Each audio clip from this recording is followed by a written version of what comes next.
PM Vishwakarma योजना से परंपरागत कला और शिल्प से जुड़ी बहनें सशक्त होगी। नई नेशनल एजुकेशन पॉलिसी से बेटियों को शिक्षा और स्किल के मामले में सबसे अधिक फायदा होगा। गांव के पास ही बेहतर स्पोर्ट्स इंफ्रास्ट्रक्चर बने, बेटियां हमारी स्पोर्ट्स में कमाल करेगी। साथियों, आज जब मैं बीते 10 वर्षों की तरफ नजर डालता हूं तो कितना ही कुछ याद आता है। ये 10 वर्ष साहसिक फैसलों, दूरगामी निर्णयों के नाम है। जो काम सदियों से लटके थे, हमने उनका समाधान करने का साहस करके दिखाया है।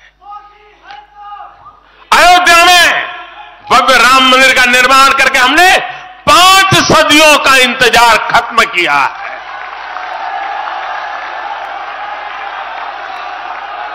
गुजरात के पावागढ़ में 500 साल बाद धर्म ध्वजा फहराई गई है।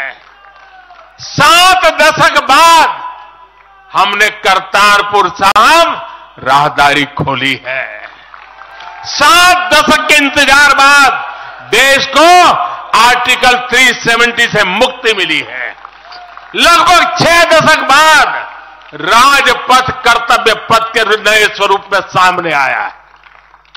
4 दशक बाद आखिरकार 1 रैंक 1 पेंशन की मांग पूरी हुई है।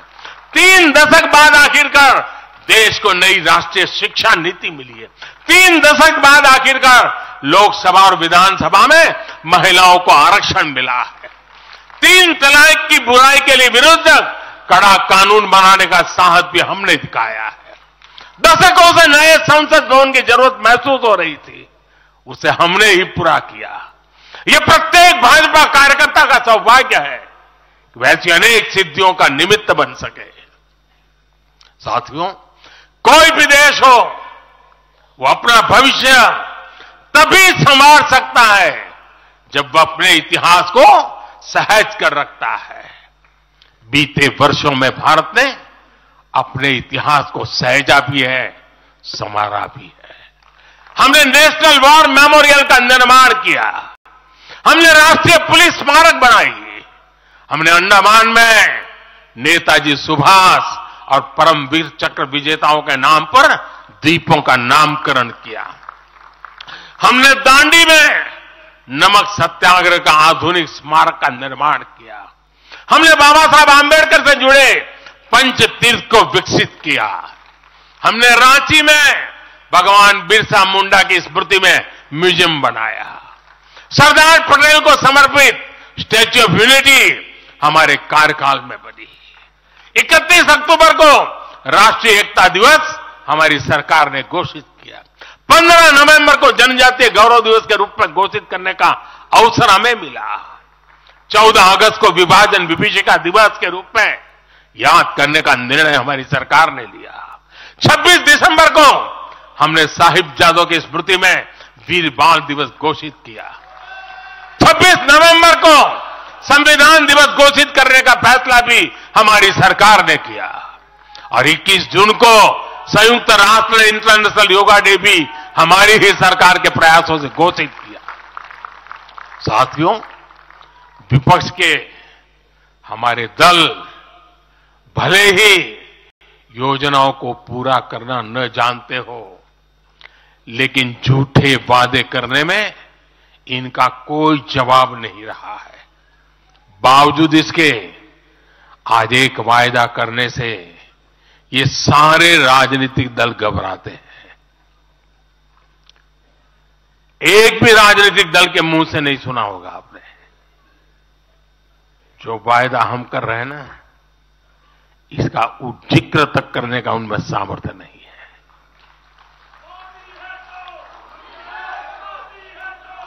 और हमारा वायदा है विकसित भारत का।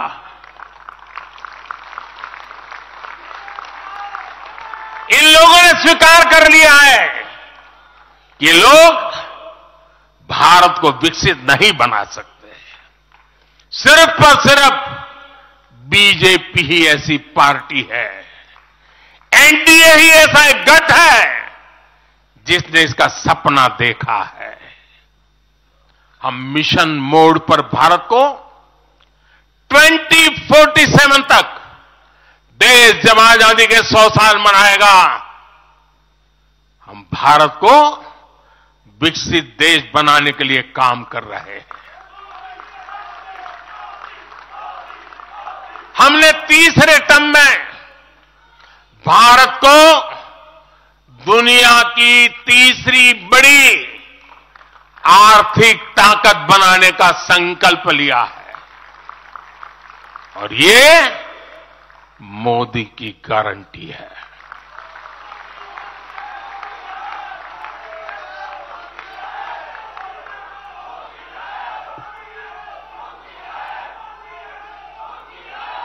और जब मैं भारत को तीसरी आर्थिक ताकत बनाने की बात करता हूं तो उसका मतलब भी बहुत गहरा है।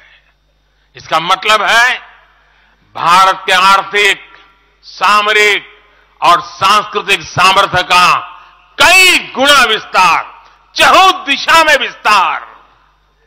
साथियों, हम इसके लिए कितनी तेजी से काम कर रहे हैं, इसका हिसाब लगाना भी जरूरी है।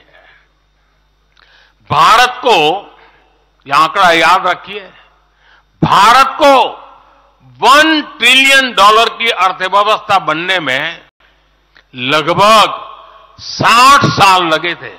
60 साल। 2014 में जब देश ने हमें अवसर दिया तो 2 ट्रिलियन मार्क भी बहुत बड़ा लग रहा था, लेकिन 10 वर्षों में हमने अपनी अर्थव्यवस्था में $2 ट्रिलियन और जोड़ दिया।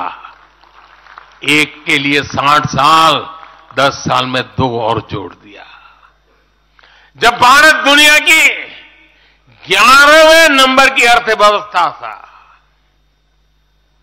और 11 से 10 पर आने में दम उखड़ गया उनका, हम 11 से 5 पर ले आए। अर्थव्यवस्था जब 11 नंबर पर थी तब इंफ्रास्ट्रक्चर का बजट सिर्फ 2 लाख करोड़ रुपए भी नहीं बन पाता था। आज भारत 5वें नंबर की अर्थव्यवस्था है तो भारत का इंफ्रा बजट 11 लाख करोड़ को पार कर चुका है।